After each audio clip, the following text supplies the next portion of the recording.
Agora, nesse tópico 4, nós vamos estudar as reações de substâncias carboniladas com o íon hidreto. Bom, agora você vai ter a fonte de hidreto, né, que geralmente é um agente redutor. Ele vai liberar H-, esse H-, então, como nucleófilo, vai atacar o carbono carbonílico e essa ligação π vai vir para cá. Você vai ter, então, intermediário tetraedro e esse oxigênio depois ele vai ser protonado aqui por um hidrogênio que vai ser doado por um ácido ou pela própria água, formando, então, um álcool.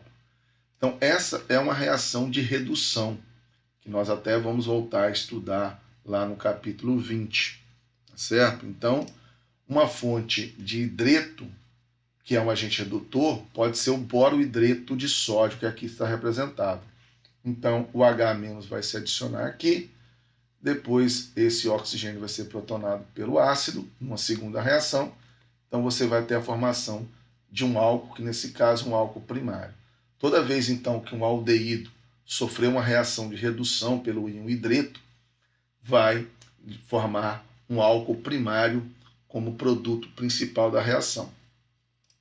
Caso você tenha uma cetona, no caso aqui a pentan-2-ona, também vai adicionar o hidreto na carbonila, ele está aqui representado, e esse oxigênio, depois que for protonado, vai se transformar num álcool. Então, isso é uma reação de adição, né? A ligação dupla se transformou em simples, a dupla se transformou em simples. Já no caso de uma cetona, quando sofre redução com o hidreto, o produto da reação vai ser um álcool secundário, então nesse caso é o pentan-2-ol. Então, um aldeído sofre reação de redução, formando um álcool primário. Já uma cetona forma uma reação de redução, formando um álcool secundário. Já as substâncias carboniladas da classe 1, como nós estudamos no capítulo 17, né, os aletos de acila, anidridos, ésteres, ácido carboxílico e amidas, eles reagem com o hidreto, mas envolve duas reações sucessivas com o nucleófilo. Então, no caso aqui, você tem a molécula de éster reagindo com hidreto de lítio e alumínio. Pessoal, hidreto de lítio e alumínio, ele também é um agente redutor. Ele é um reagente redutor até mais forte do que o borohidreto de sódio, porque no borohidreto de sódio, o hidrogênio vai estar ligado no boro. E aqui no hidreto de lítio e alumínio, o hidrogênio está ligado no alumínio. Como aqui a diferença de eletronegatividade é maior, então o hidreto aqui ele acaba sendo mais reativo do que o hidreto lá no borohidreto de sódio. Então, o borohidreto de sódio ele serve para reduzir aldeídos e cetonas, como nós mostramos. Mas para reduzir um éster é necessário um agente redutor mais forte, como o hidreto de lítio e alumínio que está sendo mostrado aqui. Então, esse hidreto de lítio e alumínio vai reagir, então, duas vezes aqui nesta reação. Então, ele primeiro vai liberar, vai adicionar o H- aqui, isso vai abrir para lá. E aí esse grupo alcox vai ser liberado. E você vai ter inicialmente a formação de um aldeído. Esse aldeído vai reduzir novamente, produzindo então um álcool. Então, esse metanol que é formado vem daqui, ó, quando o CH3O- abandona, e no final, se você vai adicionar ácido, esse CH3O- vai ser protonado, transformando em metanol. Já esse outro álcool aqui tem a ver com a redução do aldeído que vai ser formado no processo, como você vai ver agora nesse mecanismo. Então, esse mecanismo, ele mostra aqui o hidreto H- atacando a carbonila, abre para cá. Forma-se um intermediário tetraedro. Como o hidreto que entrou é uma base bem mais forte do que o metox então pode abandonar a molécula, esse par de elétrons vem para cá. Então essa é a primeira reação. Então esse S se transforma em um aldeído e libera o grupo metox.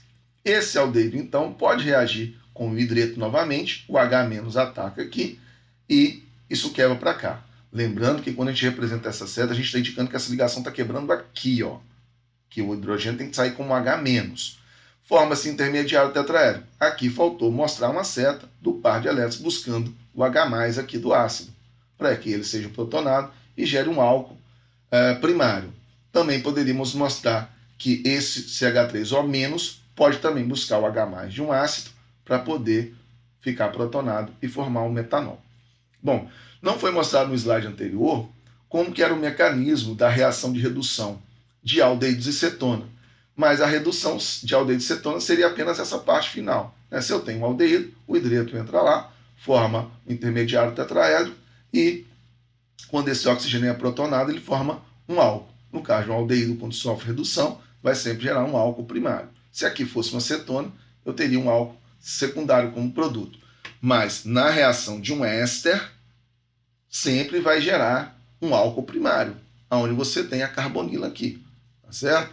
Então você vai sempre gerar um álcool primário aqui de um éster, porque o éster, na primeira reação, ele vai liberar um alcox e liberar e formar um aldeído. Esse aldeído, quando sofrer a segunda reação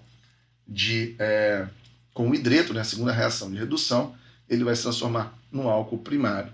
Então, esse mecanismo que está mostrado aqui, ele pode ser usado se no lugar do OCH3 fosse um cloro, um halogênio qualquer, né, cloro, bromo, geralmente mais usado, ou se você tivesse um grupo aqui também derivado de um ácido carboxílico, formando então um anidrido de ácido. Então, o mecanismo seria um éster, um haleto de acila e um anidrido de ácido reagem conforme esse mecanismo que está sendo mostrado aqui. Mas já ácidos carboxílicos e amidas, o mecanismo são diferentes e ainda vai ser mostrado nessa aula. Bom, continuando aqui, eu posso interromper aquela reação de redução do éster na primeira redução apenas. Para fazer isso, eu posso usar essa substância chamada de DIBAL, muito comum no laboratório de química orgânica, que é o hidreto de diisobutilalumínio. Ele tem um hidreto aqui, mas essas bases volumosas aqui, esses grupos alquila volumosos aqui ligados no alumínio, fazem com que esse hidreto fique menos reativo, ou seja, ele não consegue reagir com o aldeído que é formado na primeira reação. Então, se esse DIBAL for usado a baixa temperatura, a reação pode ser interrompida depois da adição de um equivalente de hidreto. Ou seja, o seu éster, quando reagir com o DIBAL a baixa temperatura, bem baixa aqui, a menos de 78 graus, você tem a quebra aqui, né? A primeiro ataque do hidreto aqui, para formar o aldeído apenas. E esse aldeído não consegue reagir com o DIBAL em uma segunda reação de redução. Então essa reação é muito importante. Se você usa hidreto de lítio-alumínio, o seu aldeído, o seu éster, né? Ele se transforma um lado em álcool e no outro também. Se você usa hidreto de lítio-alumínio, como nós mostramos no slide anterior. Agora, se você usa DIBAL, não. Só esse pedaço aqui que vai abandonar a molécula, que depois vai ser protonado, vai se transformar em metanol, mas essa outra parte da carbonila vai ficar carbonila mesmo e vai ser um aldeído, ou seja, um éster vai ser reduzido a um aldeído, né? E não a um álcool, porque você está usando DIBAL e DIBAL não vai conseguir fazer a redução do aldeído. Bom, a reação de um ácido carboxílico com hidreto de lítio-alumínio vai formar apenas um álcool primário. Então, se você tem um ácido acético, reage com hidreto de lítio-alumínio, essa carboxila vai ser reduzida a CH2OH, então vai se transformar em etanol. Se você tem um ácido benzoico, da mesma maneira, isso vai se transformar em CH2OH, um álcool primário, então você vai produzir, nesse caso, o álcool benzílico. O mecanismo da reação do ácido acético com o hidreto de lítio-alumínio, por exemplo, ele é bem diferente do que o mecanismo que nós mostramos do éster com hidreto de lítio-alumínio. Por quê? O ácido carboxílico tem esse hidrogênio ligado ao oxigênio e esse hidrogênio ele é ácido. O hidreto, H-, ele é base, uma base extremamente forte. Então o que vai acontecer inicialmente é a reação do hidreto com H- do ácido carboxílico. Então quando mostra a quebra dessa ligação, quebra aqui liberando o H-, vai combinar com o H+, e vai formar gás e hidrogênio. Esse par de elétrons dessa ligação do hidrogênio com o oxigênio, ele vai vir para cá, formar uma dupla, e esse par de elétrons vai vir para cá, deixar aqui negativo, né? Então você tem o íon carboxilato e libera o gás hidrogênio. Esse íon carboxilato pode se ligar com o alumínio. Por quê? Quando o alumínio perde essa ligação aqui, você tem o hidreto de alumínio, e isso é um ácido de Lewis, porque o alumínio tem um orbital vazio aqui, né? Ele não tem o octeto completo. Então esse par de elétrons pode se ligar ao alumínio e formar aqui então um complexo com o alumínio. Esse par de elétrons, agora de uma ligação entre o hidrogênio e o alumínio, outro íon hidreto, ele pode atacar novamente a carbonila, né?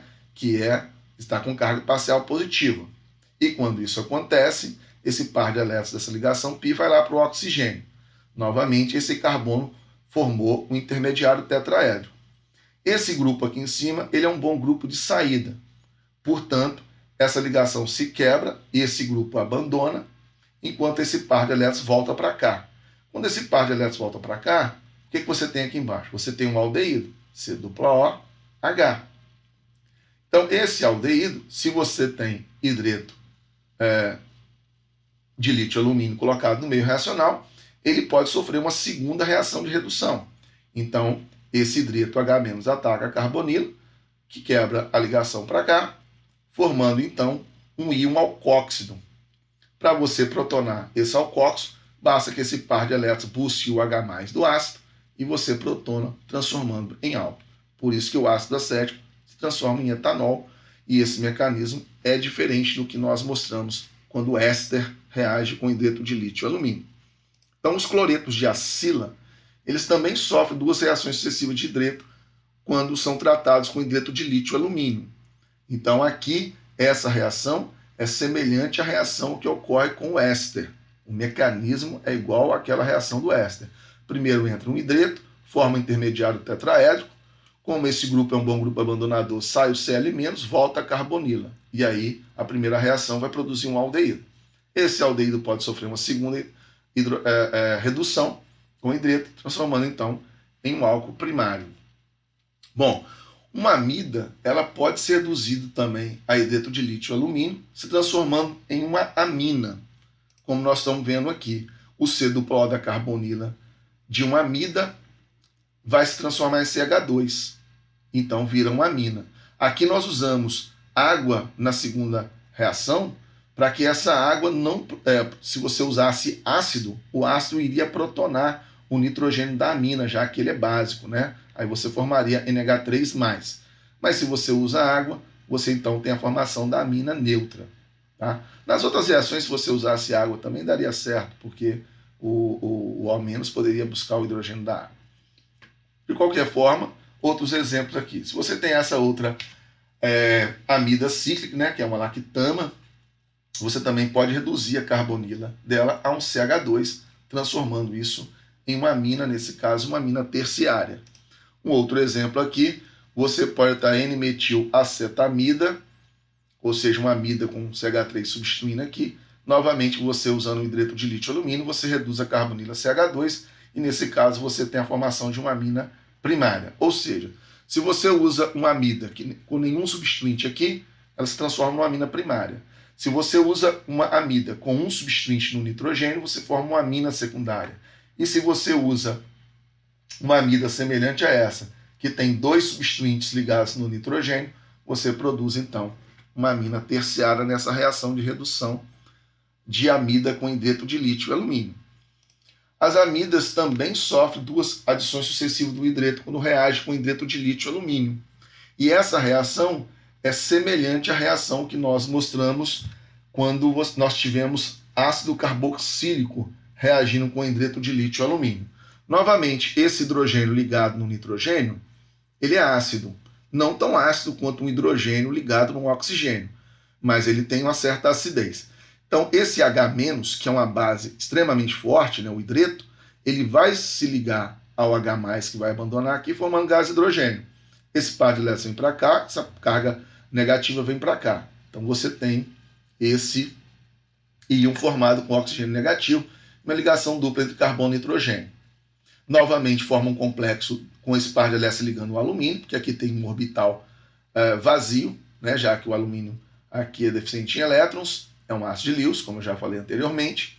Esse complexo se forma. Agora é doado outro hidreto, então libera H- aqui, que ataca a carbonila, enquanto essa ligação π vem para cá para o nitrogênio.